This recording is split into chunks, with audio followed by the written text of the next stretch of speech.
नमस्कार दोस्तों, आज की इस वीडियो में आपका बहुत बहुत स्वागत। क्या आप जानते हैं कि महाभारत में सबसे बड़ा दानशूर कौन है?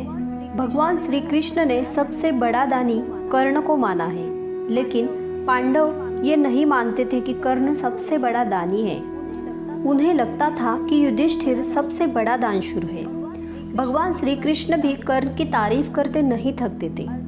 अर्जुन ने एक बार कृष्ण से पूछा कि सब कर्ण की इतनी प्रशंसा क्यों करते हैं? इस प्रश्न का जवाब देने के लिए कृष्ण ने 2 पर्वतों को सोने में बदल दिया और अर्जुन से कहा कि इस सोने को गांव वालों में बांट दो।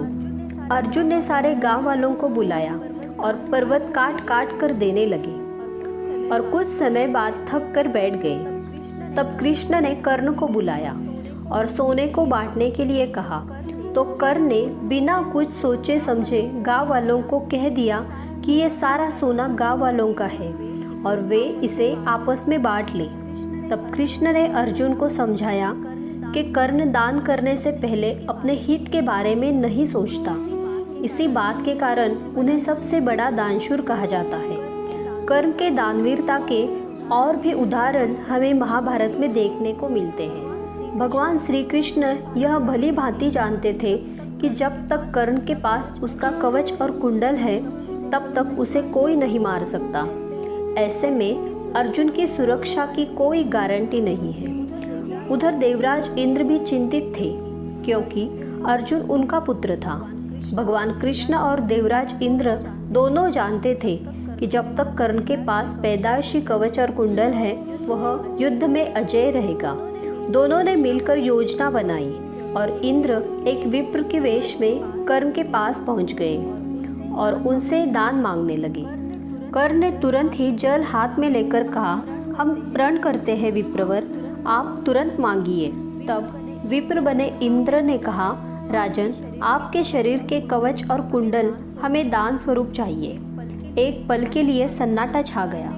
कर्ण ने इंद्र की आंखों में झांका और फिर दानवीर कर्ण ने बिना एक क्षण भी गंवाए अपने कवच और कुंडले अपने शरीर से खंजर की सहायता से अलग किए और विप्रवर को सौंप दिए। इंद्र ने तुरंत वहां से दौड़ ही लगा दी और दूर खड़े रथ पर सवार होकर चले गए। लेकिन कुछ ही दूर गए होंगे, इंद्र का रथ नीचे उतरकर भूमि में धंस गया। तभी आकाशवाणी हुई, देवराज इंद्र, तुमने बड़ा पाप किया है। अपने पुत्र अर्जुन की जान बचाने के लिए तूने छलपूर्वक कर्ण की जान खतरे में डाल दी है। अब यह रथ यही धंसा रहेगा और तू भी यही धंस जाएगा। तब इंद्र ने कर्ण को कवच और कुंडल के बदले अमोघ अस्त्र दिया। एक बार कुंती कर्ण के पास गई और उससे पांडवों की ओर से लड़ने का आग्रह करने लगी। कर्ण को मालूम था कि कुंती मेरी माँ है। कुंती के लाख समझाने पर भी कर्ण नहीं माने और कहा कि जिनके साथ मैंने अब तक का सारा जीवन बिताया उनके साथ मैं विश्वासघात नहीं कर सकता। तब कुंती ने कहा कि क्या तुम अपने भाइयों को मारोगे?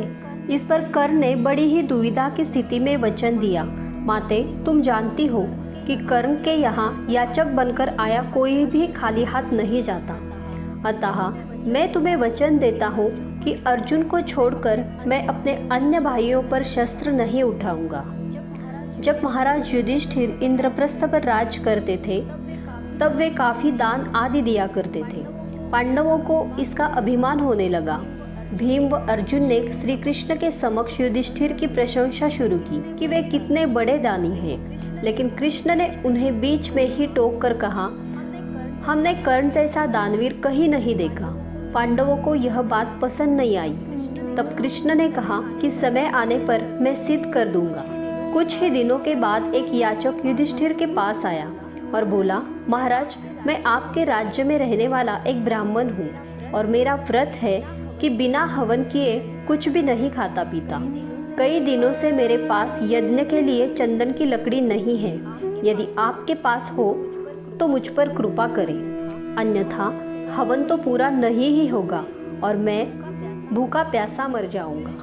युधिष्ठिर ने तुरंत कोषागार के कर्मचारी को बुलवाया और कोष से चंदन की लकड़ी देने का आदेश दिया। संयोग से कोषागार में सूखी चंदन की लकड़ी नहीं थी।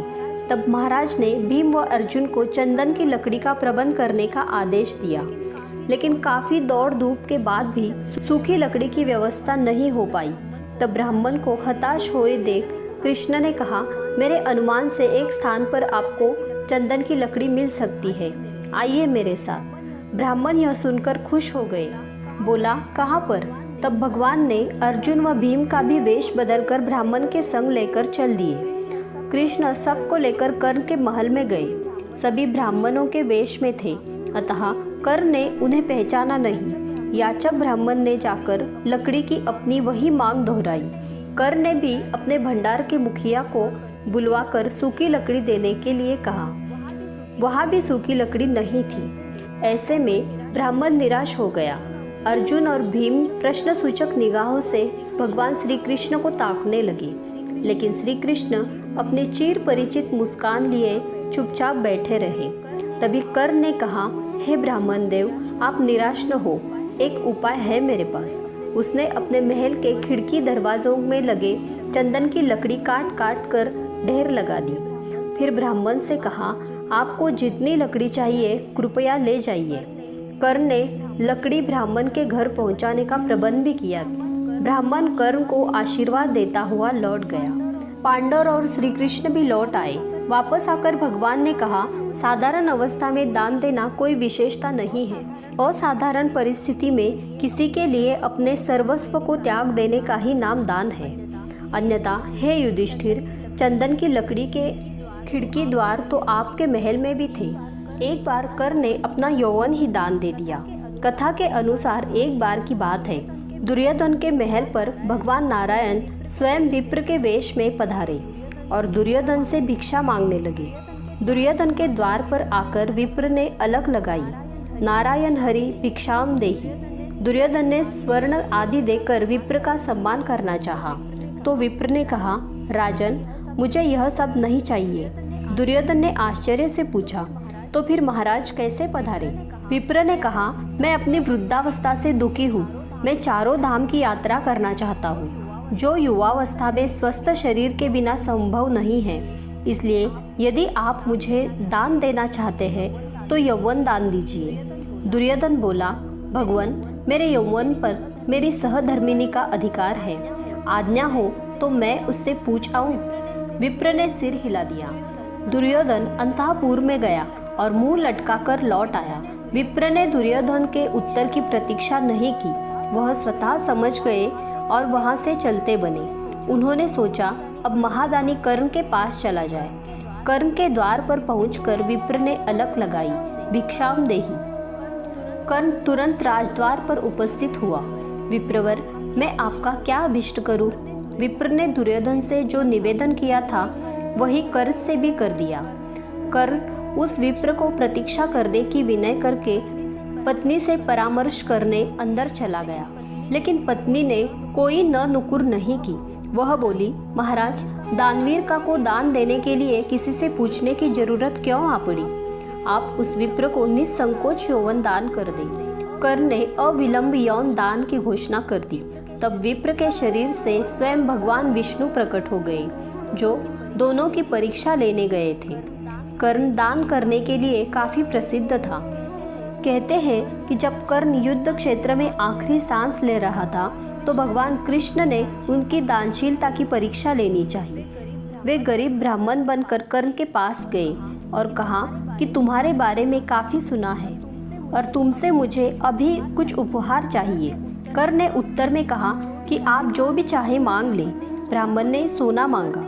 कर्ण ने कहा कि सोना तो उसके दांत में है और आप इसे ले सकते हैं। ब्राह्मण ने जवाब दिया कि मैं इतना कायर नहीं हूँ कि तुम्हारे दांत तोड़ूं।